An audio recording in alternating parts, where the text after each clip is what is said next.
Welcome to the At the Coalface podcast with your host, Jason Greenwood. This podcast is all about what it's really like in the trenches of digital and e-commerce.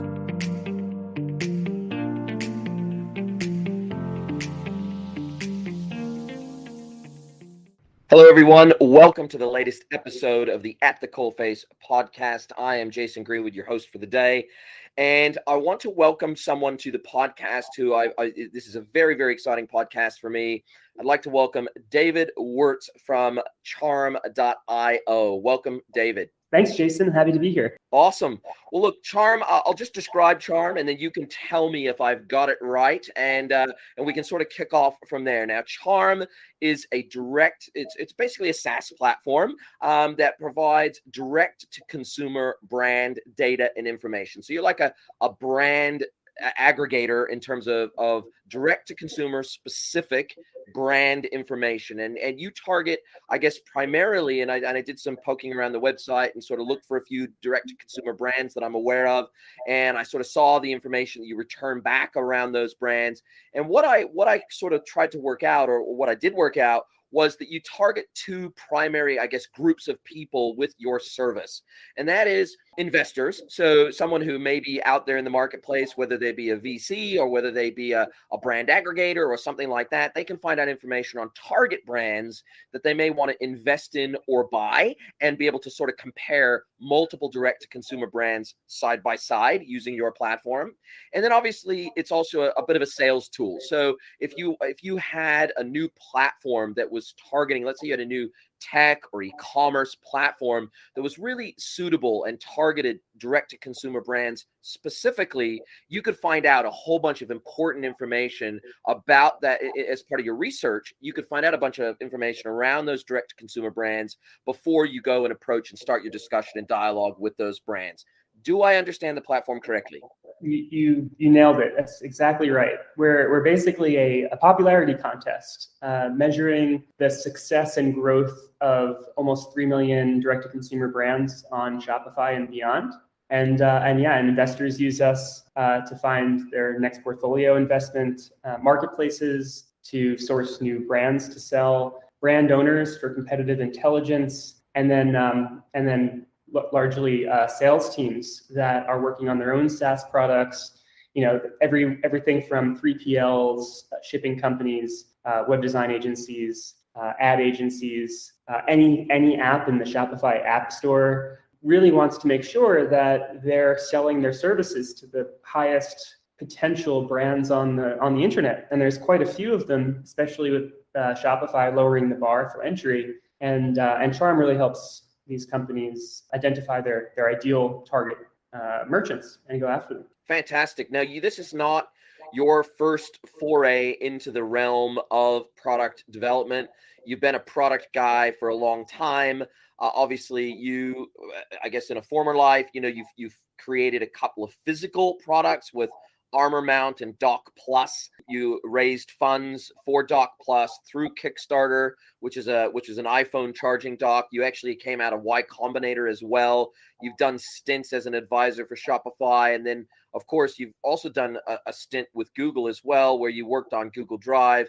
So I guess you've worked in the tech space, you've worked in the e-com space, you've created product, and that really is, I guess, your background is creating things, creating technology, creating software, creating physical products. You are a creator. And so how did Charm, how did it come onto your radar? How did Charm come about? Yeah, I built Charm for my own use, actually. I was fortunate enough to be involved with Shopify back when they were really tiny. They were 15 people big, working above a Blockbuster in Ottawa, and I was actually their largest merchant at the time, selling TV wall mounts of all things. It was back in a time when everyone was upgrading their TVs to flat screen, and so there was an opportunity to sell TV wall mounts. I sort of chose it arbitrarily, I'll admit, but ended up growing it to sizable revenue, like millions of dollars a year in revenue, and having a lot of fun in the process.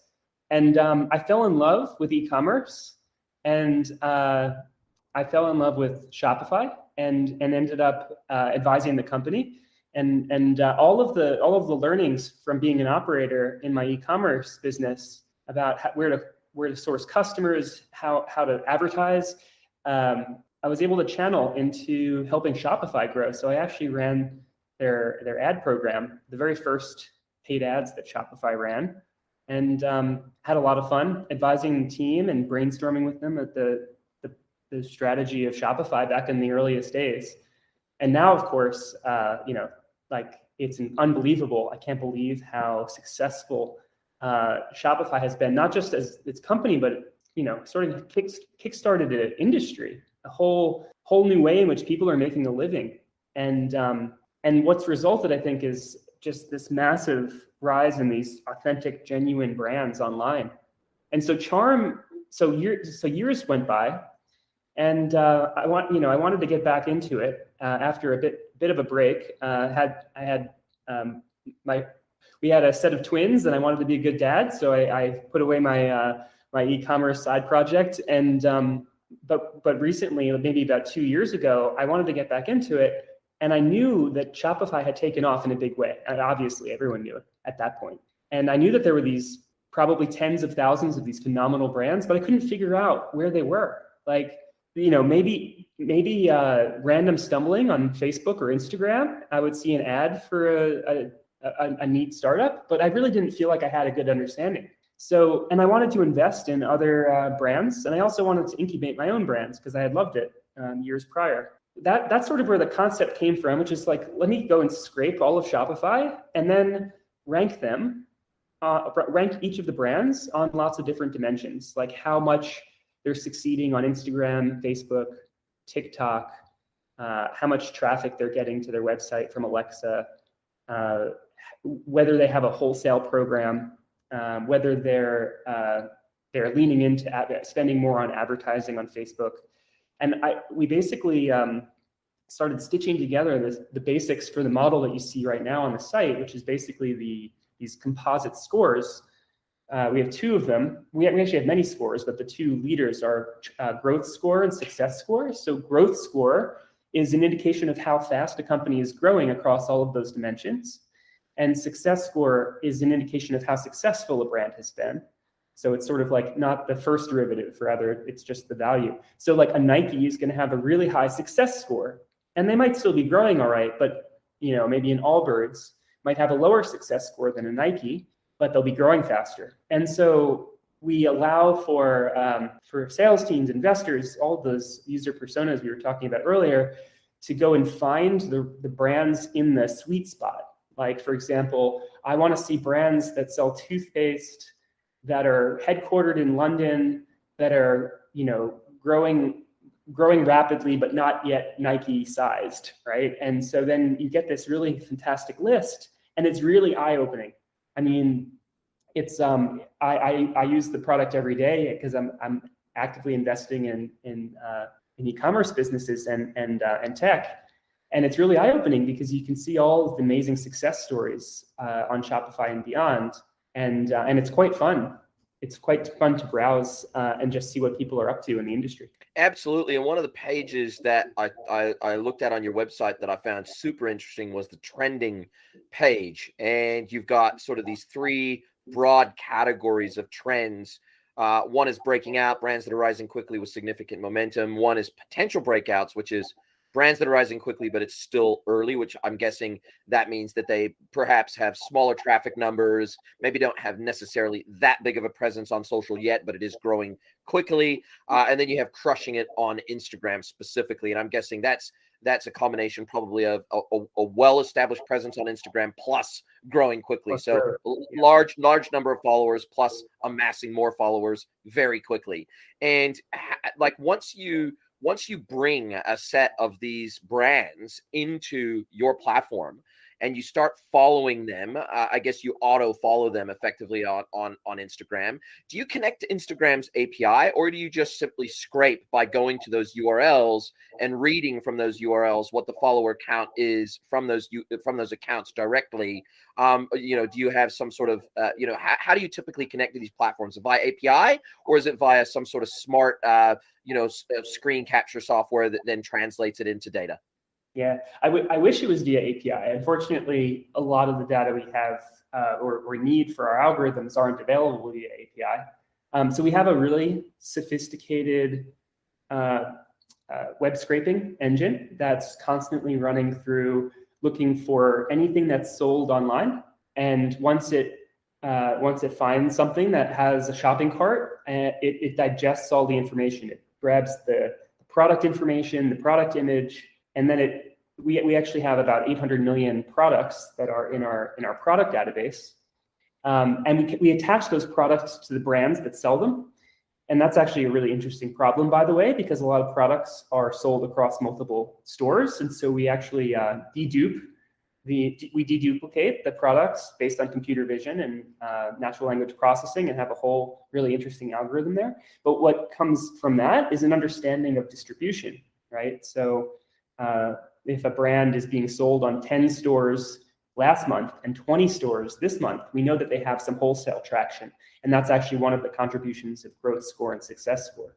So, so unfortunately, we don't have API access to all the stuff, but we basically scrape the web just as a regular public user. And there's just so much opportunity to take data, publicly available data, and crunch it in the right way and glean signal from it. And we have a lot of fun doing that. Yeah, I can tell you enjoy it, and it makes absolute sense. Now, obviously, a lot of D2C brands are now becoming sort of Amazon native, or they might be Amazon only, or they might be marketplace only, or they might be marketplace and social only, and so they don't necessarily always have an e-commerce website that they sell through. They may have a brochure type website or whatever, but then they actually sell through other transactional digital channels other than a Shopify website, for example. So how do you guys deal with those scenarios? And do you scrape data from the likes of Amazon and eBay and Catch and all the regional local marketplaces around the world?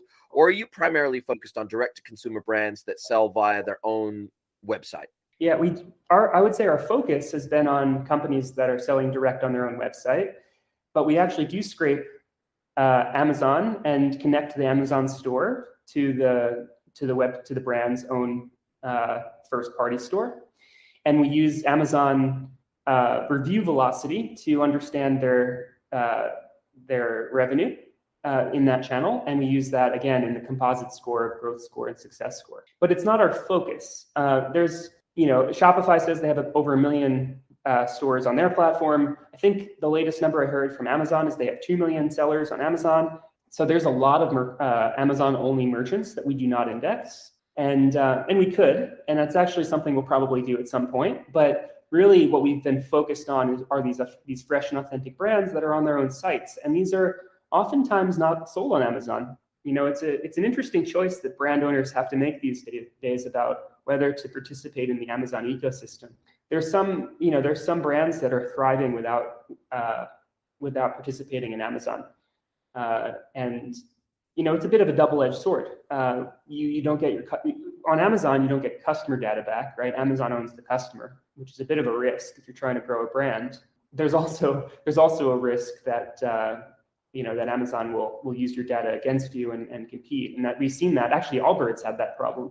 Allbirds had an Amazon competitor spin up, and it's sort of an issue, right? You create something awesome and new in the world, and then Amazon is quick to replicate that success on their own platform. So brands sometimes have to choose the opposite direction and lean into the marketplaces off of Amazon, the more bespoke, longer tail marketplaces, as well as own their customer on Shopify or their own store, for that matter, where they can really develop and thrive as a brand. Absolutely. And with the rise of social commerce and actually in-app purchases, obviously that fragments the market even further, and we're getting into a world where commerce is everywhere, and that means that the number of channels is exploding. The types of channels are exploding, both from a marketing perspective as well as an actual transactional perspective. And how are you guys looking towards the future? I know you said you may start picking up some of those Amazon native brands and start listing those in your database. How about brands that are social native? So obviously now with Facebook shops and Instagram shops, there's a lot of brands now that are social native, and particularly in North America. Obviously, they haven't rolled out in-app purchasing to every country yet, but they're slowly rolling that out, and it's obviously heavily skewed towards the United States, as is kind of all of Shopify's functionality. Basically, all of the major commerce players in the West, they target the United States first with their rollouts, and then it kind of hits the rest of the world. And somewhere down here in ANZ, we eventually get most of it. But there's a lot of brands that are as we talked about, either marketplace native or social native. And so, whether that be through they sell through Pinterest or Etsy or Facebook or Instagram. So how are you guys, I guess, going to adapt, or are you already adapting to that commerce everywhere model of the future, particularly for D2C brands that own their brand, and therefore they don't have any, they might have category specific competition, but they don't have any brand specific competition because they own their brand? Yeah, I would say this is actually where Charm it sort of excels, and it's where we focused, is trying to understand where there's traction in the social dimension. So a lot of our signaling and a lot of our data we collect is about engagement on the social platforms. So not just basic follower count growth. Yes, we do that, but we're also looking at likes and comments and the acceleration of that engagement from the community. We're looking at the location of the followers as well. And we can understand whether a brand is regional, national, international. And that gives us an understanding of how quickly it's growing into the next Allbirds or the next Casper or the next Kylie Cosmetics. We use social signals as maybe what I would say the core of the algorithms. And to give you another example, TikTok is just absolutely on fire right now with and the intersection of TikTok and e-commerce is something that we're paying very close attention to. But we scrape TikTok signal as well, and that's a very early indicator of a brand's sophistication, if you will, because not every brand is on TikTok yet. But if a brand has a TikTok strategy, it bodes well for how they think about social, how they think about engagement, because TikTok is a very forward platform we see a lot of brands doing amazingly when they know how to do it on TikTok. Yeah, I mean, we're obviously seeing that even down here in ANZ, that brands that can dominate TikTok can drive phenomenal organic growth through the platform. It is an amazing platform, no question about that. Do you find that although you pitch yourself primarily at, say, investors or sales reps, et cetera, or brands that are building something where there's a competitor product in the marketplace, or something that they want to follow and target with the product development path that they're going on, and targeting those brands that have that strength in the market, but do you also target brands themselves who want to, because you sound like you do a certain level of business intelligence that is very unique to you guys. And so therefore, even if I have a social listening platform that is monitoring my brand on social, there are certain things that you guys provide, even if I owned a direct to consumer brand, there's a certain level of business intelligence that's unique to you that I may want to have for myself on my own brand that I can't kind of get any other way. Are you seeing that as well, that some of your customers are actually the DTC brands themselves, and they want access to your data? The majority of our customers are brand owners. There's just a lot more of them than investors in the world, right? So that's sort of not a surprise to us. And and they get a lot of value out of the tool. So one of the features we have is we call it the similar tab. So if you go into any brand page on Charm, and by the way, you can sign up for a free account and get I think it's 15 brand reports a month. But on the similar, if you pull up your favorite brand and you go to the similar tab of the brand page, you'll see we're actually showing you brands that are related to you, and then we compare how fast you're growing to them. And so brand owners can learn about who Charm considers their competition.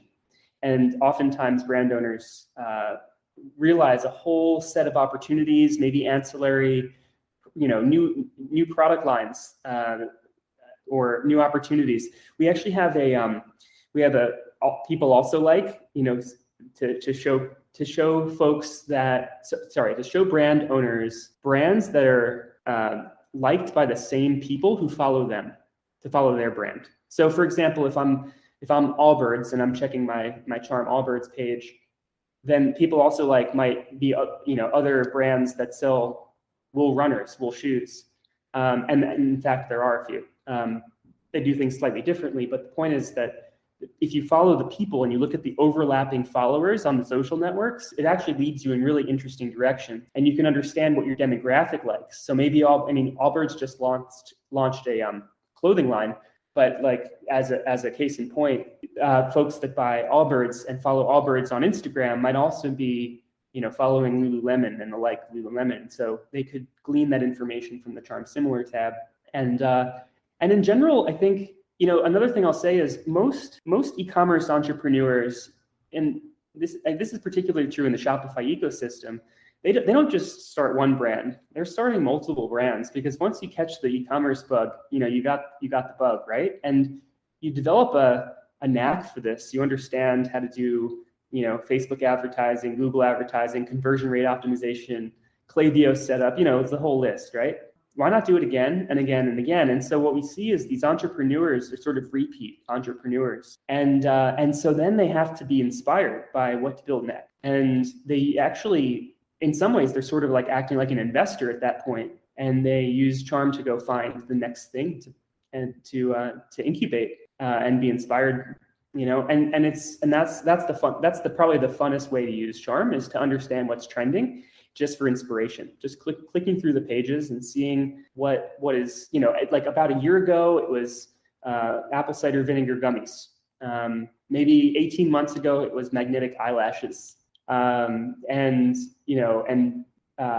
zero packaging deodorant and shampoo brands. Like there's always like this meme of this type of company that's emerging, and following the zeitgeist of that is really fascinating. And I think for brand owners, especially the ones that have caught the e-commerce bug, it's incredibly useful for them to follow that. Yeah, and I guess it's also you've designed it to be pretty accessible too. I mean, as you say, you do have a free tier, free for life kind of tier, 10 brand reports per month, and then you move up to the starter, which is $150 a month. I'm guessing all pricing is in USD, and then you can do 100 brand reports a month for $150 a month, and then so I guess if you're that's quite a few reports. Like 100 per month is quite a lot. And I guess if you're a VC and then you're getting really, really serious about this, or let's say you're a brand aggregator or something like that, then you may move up to the professional at $500 a month. But I mean, that gets you like 1,000 brand reports a month. So I can't imagine there's that many of your customers that are either at professional or enterprise level, because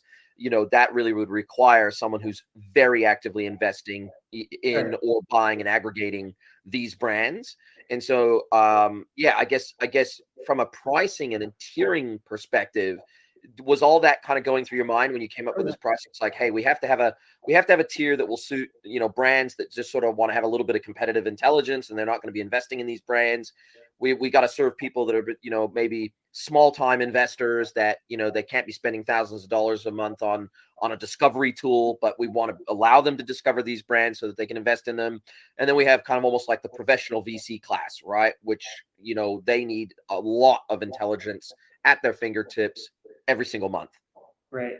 Yeah, totally. I mean, actually, even before you create an account, Charm will show you the growth and success score of any brand.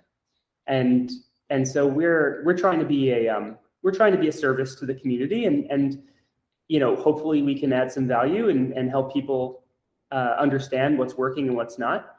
And that'll a small portion of them will want to be power users and then upgrade. But yeah, no, we've really tried to put a lot of value into the free version of the tool. What are some of the biggest, I guess, you've seen product trends and you've seen category trends since you started nearly 2 years ago, but what other trends are you seeing in terms of the way that brands engage, specifically D2C brands that you focus on? What are the types of behaviors that you guys are starting to see emerge amongst these brands that are really starting to differentiate the winners from the losers in an era of soon to die third-party cookies? We're looking at the iOS privacy moves. We're looking at a time in the world where acquisition-based marketing is going to get a lot more complex, and it is going to get a lot more expensive. And historically, direct-to-consumer brands have lived and died by cheap acquisition digitally. And that's no longer going to be the case. And in fact, it's rapidly becoming not the case, even for Facebook, who said last year that, ad costs rose 30%, ad demand rose 50%. We're looking at some pretty staggering numbers. And some of these D2C brands that were marginal to begin with and relied on cheap acquisition, now all of a sudden, with ad inflation being what it is, acquisition cost is going through the roof. So CAC is going through the roof. Cost to serve is going through the roof. We got a lot more Karens in the market. So that's expensive, especially for fashion brands. Returns rates are high. We've got all these things sort of conspiring against some of these D2C brands who maybe have historically been used to shipping, maybe in a former life, cartons and pallets and containers. And now because they're direct to consumer, they're shipping ones and twos and servicing customers on an individual level. And so we've got a whole bunch of things, I guess, conspiring and challenging direct to consumer brands. So what are some of the behaviors that you're seeing emerge to counter some of those headwinds for D2C brands? I am Alexandria Collis, Director of Customer Experience for Princess Polly. I'm focused on our strategy and innovation in the CX department here at Princess Polly. I have a quote, and I always tell our CX leaders that customer experience is the heart of an organization, and we pump the blood and deliver the oxygen to the vital organs in the business to help them thrive and grow stronger. The Gorgeous platform allows our agents a seamless place to just do it all. We are really there for the customer every step of the way if they want. Our customers expect quality and efficiency where they are. So the real question is, how do you get quality and efficiency across every single platform? And then once you have it, how do you maintain it? And I believe that with the Gorgeous platform, we can do that. If you're interested in learning more about Gorgeous, go to gorgeous.com and mention podcast for 2 months free.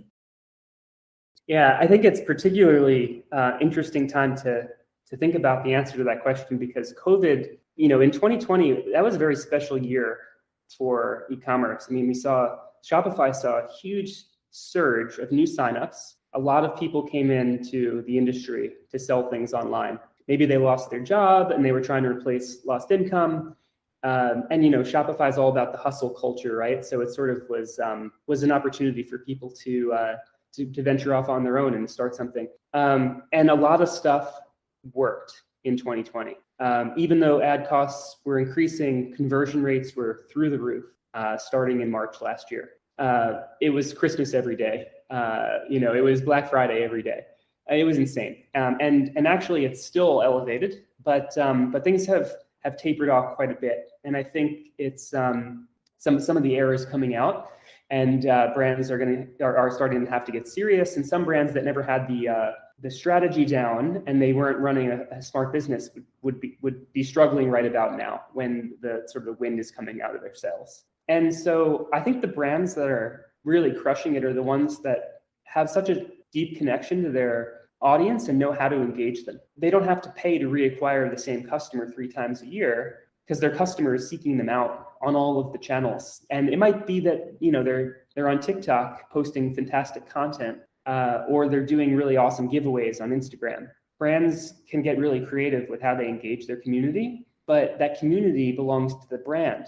And the brand doesn't need to pay to reacquire. And I think that's a more sophisticated playbook that is ultimately the way to win in DTC. And the less sophisticated playbook of just running a whole bunch of ads faces headwinds, especially as COVID-19, then the effects of it on the e-commerce industry slow down. Definitely. And I think what we're seeing, we're seeing evidence of exactly what you're referring to in some of the data pools coming out from major CDP platforms, customer data platforms like Segment and Lexer and OmniConvert. We're seeing data that is pretty scary on the backside of COVID, which is that a lot of brands, upwards of 80 and in some cases 90% of all retail brands have customers that only buy off them one time, right? Which means 80 to 90% of their customers are one-time purchasers only. And so therefore they, as a result of that, because they've done such a poor job on retention and CLV-based marketing, and they focus so heavily on acquisition-based marketing because it's easy and historically it's been relatively cheap and it's easily trackable. And when we start thinking about things like attribution modeling and things like that, acquisition through major digital channels is really quote unquote sexy because it's easy, B, it's trackable, and B, we can have a fairly predictable budget associated with it as well. But I think there's a big risk in that, which is that brands that haven't historically done retention-based marketing, CLV-based marketing, and brand building very well they are going to be hurt in an outsized way as a percentage. They're going to be damaged even worse than the brands that have always had a pretty even mix, and I don't think there's any brand that can survive with no ongoing acquisition effort. But I think the brands that have more heavily focused on providing long-term value to existing customers over acquisition, those feel like the brands that are going to win in this brave new world of e-commerce. Would you tend to agree with that? Yeah, 100%. And there's more and more brands that are learning the optimal playbook, even if they didn't start there. I think it all sort of boils down to whether they're authentic. There's a wide spectrum of quality, and Charm has opened my eyes to this spectrum. On the one hand, on one side of the spectrum are these AliExpress resellers, which is actually a large fraction of e-commerce. It's a bit disappointing to say, but I think maybe 20% of the brands that Charm spots in our scrapers are actually just what we call generic resellers. Those are companies that are taking AliExpress products, multiplying the price by 5, sometimes more, pretending to be authentic, but not truly being authentic. And unfortunately, they'll have beautiful websites, and they might even post some fantastic content to Instagram, and they sort of trick their customer into buying, but then that first out-of-box experience and the whole experience falls apart, right? These brands have thrived in this part of the spectrum. The brands have thrived in the environment of anything works and COVID, wind in the sails. But those brands are going to have a serious challenge in 2021 onward, and from that sort of sea of low quality brands is our brands on the other side of the spectrum, which are these authentic, fresh brands. The founder gives a shit. They care about the product. They are passionate about what they do, and you can tell in everything that company does, from the About Us page to every post on Instagram. And that resonates really loudly with people, especially in a world where you can't even trust Amazon.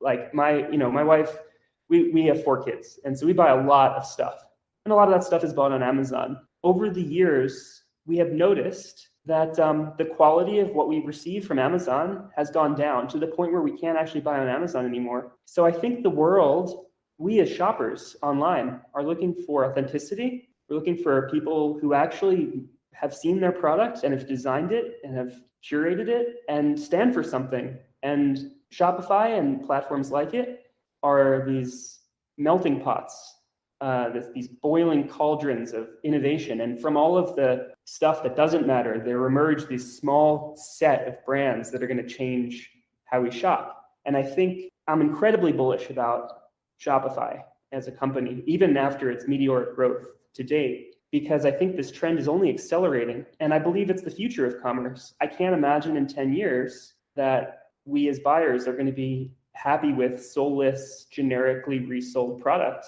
Our standards are going to increase, and we're going to expect more than authenticity from our brands. And it's these brands that really understand how to resonate that are going to be the ones to thrive. And there's going to be a lot more of them in 10 years than there are now. So I'm super bullish on Shopify because it's arming the rebels, as they say. Oh, I definitely agree with that. And I think, and as an example in the market of what you're referring to of these trickery-based brands or these almost pull the wool over your eyes type brands, I would put Wish in that bucket. And I think, that's been evidenced by the catastrophic drop in revenue and profitability of Wish over the last couple of quarters. I don't see Wish surviving, for example. In 2 years' time, will there be a Wish? I really have my doubts because of that. It's become almost a meme that there's been many photo memes put up about Wish of expectation on left and then reality on the right. And, they've capitalized over COVID on that level of trickery that they were able to bring to the market. And they were one of those that benefited heavily off that surge in demand, but they didn't follow it up, and they didn't follow it up with good execution. And they followed it up with, unfortunately, a really bad product. And I think that one of the things I'm seeing is that even brands that do resell AliExpress products, the ones that can do very well are the ones that actually curate and the ones that actually locally warehouse. So in other words, sure, the product may have come from AliExpress, but they actually bought samples. They confirmed that the product was actually as expected. They've waited the month or 2 months. They've bought a container or, a couple of cartons of the product. They locally warehouse it. They can ship it overnight. you know, those brands that do that level of curation and they put the level of love and effort into that, it almost doesn't matter where the product is sourced from. At the end of the day, if the brand cares enough about the experience they are ultimately going to provide to their customers, then you can almost make anything work, right? Almost any business model work, so long as you care. Yeah, I mean, even genuine brands are buying product for less than they charge. So it's, it doesn't make them immoral. It's just how commerce works, and it's their business model. But I think what I have a problem with are, representing something for what it's not, for something it's not, right? And so unfortunately, some merchants will pretend to be, in a studio in LA, designed, and curated here, but actually it's just a really beautiful theme, and they're drop shipping from China, and that's not sustainable. Wish, I actually think Wish is an interesting company, and I do think it will exist. I think it will continue to exist. I think it's honest. Wish's brand is really cheap stuff, right? Like, if you want a wedding dress for $90, go to Wish, and like that there's a use case for that. And I think that it's sort of pretty upfront with its users about where the products lie on the quality spectrum, just by the virtue of the price point. It's also a really interesting company because they bootstrapped off of the cheap shipping rates from China, but then they actually used that scale to buy their own cargo planes, and so now they're running a massive global logistics company. And I just find it really fascinating as a case study for how a e-commerce company can run. Now, I don't personally buy from Wish. I think it's an interesting company, but I'm much more excited about the innovation happening on the other side of the spectrum. And so it's the next Allbirds, the next Casper, the next Kylie Cosmetics are really like these companies are just so fresh, authentic, they resonate, and they're just crushing it. The numbers that some of these companies are hitting from a revenue perspective are staggering.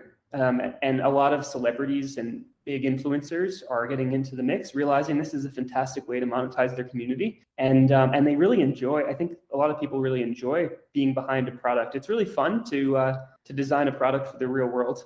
It's gratifying to have customers and talk to people about what they want. And would you put the brands like Shein and Fashion Nova, would you put them into that high performance DTC bucket that seem to be everywhere all the time and absolutely crushing it, and seem to have the influencer game absolutely dialed and seem to be growing at almost unbelievable rates?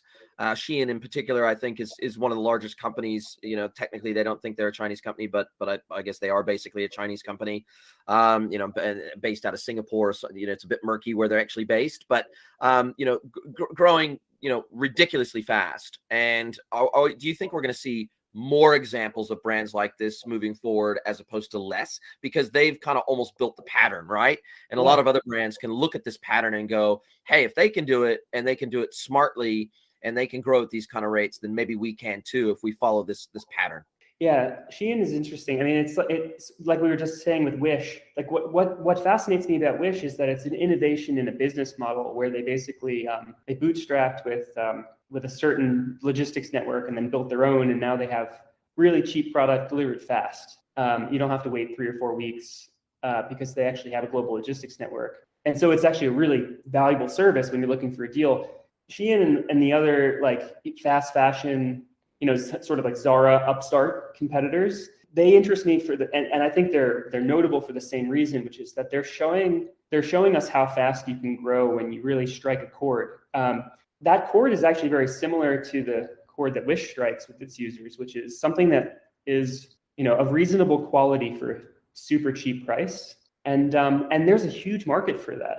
It's the majority of commerce that happens at lower price points, if we're looking at like the global opportunity here. So I think that's why we're seeing them do so well. And it's definitely an interesting company to keep track. Definitely. And for you guys, what's the future for Charm? What does it look like for you? I mean, as a builder, as a creator, you must have new ideas all the time about what you would like Charm to become over the next 3, 6, 12, 24, 36 months, what is like, you must have a development roadmap.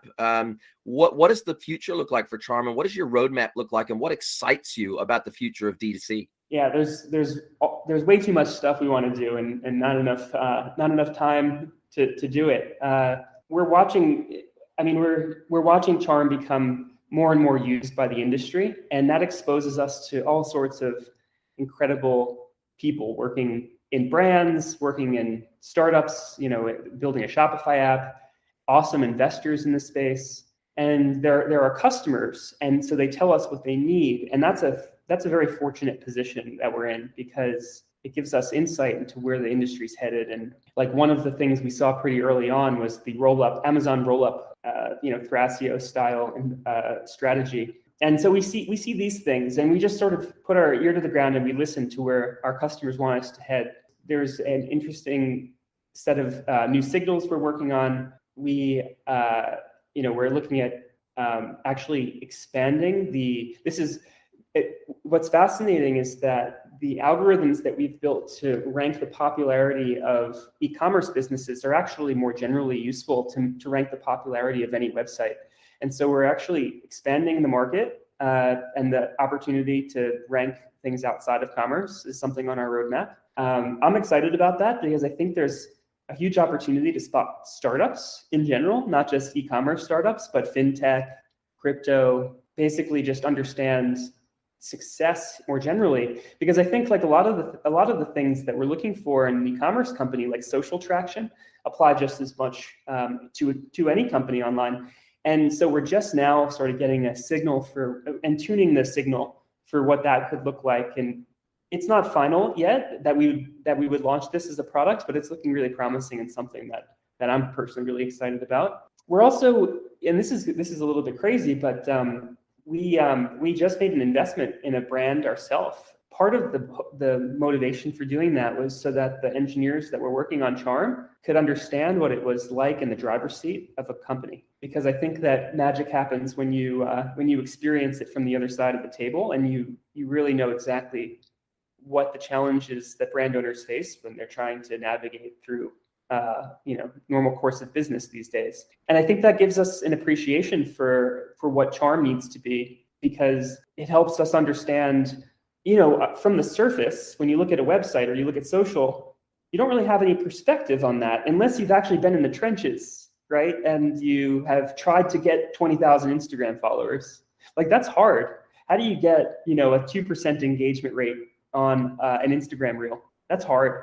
If you can put the engineers who are building the tool that measures the success in the driver's seat of a company, they have an appreciation for how the algorithm should work and what should be rewarded. And I think that's been really fun for me to witness is these engineers who actually didn't have we've never hired engineers with a background in e-commerce. They're just problem solvers, and instead we teach them about e-commerce, and we get them into it. It's a very fun game. Getting them into that firsthand experience has been really gratifying, and it makes our product better. I can definitely see how that would be the case, and it sounds almost like you're building PageRank 2.0. And for you guys, have you just for anybody trying to build something, a SaaS, platform that's focused initially on e-com, what would be your recommendation? Are you guys bootstrapped? Did you take external investment? Are you a distributed team? Are you all based there in Phoenix? How have you built your company? How have you built what you do? And, do you have employees? Are they all subcontractors? Or what are some of the, and only share what you're comfortable sharing, but what is kind of some of the secret sauce of actually being able to even get your business off the ground in the first place, from idea to execution to, hey, we've got a public ready product that people can subscribe to? Yeah, we followed a very organic, slow and steady path. We're completely bootstrapped. As I mentioned, I wanted this product to exist because I wanted to invest in brands, and it was actually never intended to be a business in the first place. And so in some ways I was the angel investor that sort of came to the table and said, hey, let's build this thing. I'd like to pretend like it was obvious from the start where this was headed, but it was just one step at a time. I remember like discrete milestones in the product where it became increasingly clear what opportunity we had in front of us to be a company, to actually take money from customers. Even still, it feels a little bit odd, to be honest, because I'm still a user of Charm and I get a lot of value from it just as a user. And so I have to remind myself that it's also a SaaS business. But yeah, so we haven't raised money. We've kept the team is very small. It's only 4 people. They're all contractors and fully remote. And actually, we were remote before COVID. That's one hack these days that people need to pay attention to, which is people want to live where they want to live, and then the best people especially want that flexibility. And so we've always just enjoyed working across time zones and passing the baton from one side of the world to the other, and it works. And it's really fun. I think when you have a remote team, you need to be self-motivated, right? No one's looking over your shoulder. Somehow in Charm, we've been able to cultivate this extreme amount of interest in what we do. And so everyone on the team is just really excited to show up to work and get their best 8 hours in. And then that culminates in a really fantastic product, but it also makes it really fun. We have a lot of fun solving technical challenges. We have a huge amount of complexity in the problem space of scraping millions of websites and crunching their popularity, debugging and creating a canonical understanding of all the brands on the internet. It's a really difficult challenge, and we're definitely not perfect by any means now, but it's a meaty set of technical challenges that I've thoroughly enjoyed working with the team on. Sometimes the hardest problems are the ones that are easiest to hire for because people really have something meaty to sink their teeth into. The bigger the challenge, the bigger the sense of accomplishment, always, definitely. And for internal management, do you guys use the Atlassian suite? What are some of the tools you use? Slack? What are some of the tools you use internally to make sure you guys stay efficient across those time zones and across that product development roadmap that you're working on? Yeah, definitely. Slack is probably the linchpin for all of that coordination. And we have an Asana board, and we're writing docs in Google Docs. And yeah, I would say we wouldn't be able to run the company without Slack. It's an incredible platform, and it was before COVID, but now I think it's the future of work. Honestly, I think it's like just the ability to communicate on various topics and everyone stay on the same page. I can't imagine a world without Slack. I feel you. I've been a very, very avid user and proponent of Slack for many years, and I'm just praying that Salesforce doesn't stuff it up, basically. So it's going to be interesting to see how that all plays out. But look, really, really thank you for being with us today. We're coming to the close of our time together, David. Really appreciate your time. Really appreciate your honesty and transparency and sharing with us about Charm. How can people get a hold of you if they want to reach out to you? Yeah, cool. David at charm.io, and I'm also on Twitter at David Wurtz, Wurtz. Fantastic. Well, look, thank you so much again for being with us. I urge everyone who's interested in direct-to-consumer brands, interested in direct-to-consumer business intelligence, go check out Charm. Really super interesting platform. I was really blown away by some of the stuff that I saw when I was checking out the site. David, you seem like a super down-to-earth, cool guy. I wish you every success with Charm, and let's maybe tee up a chance to talk in another 12 months or so and see where Charm has got to by then. Sounds good. I look forward to it. Keep up the good work, Jason. I'm a big fan of the podcast, and let's chat soon. Thanks for listening to the At the Coalface podcast. If you want more At the Coalface, you can subscribe to our premium e-commerce and digital newsletter, At the Coalface Digest.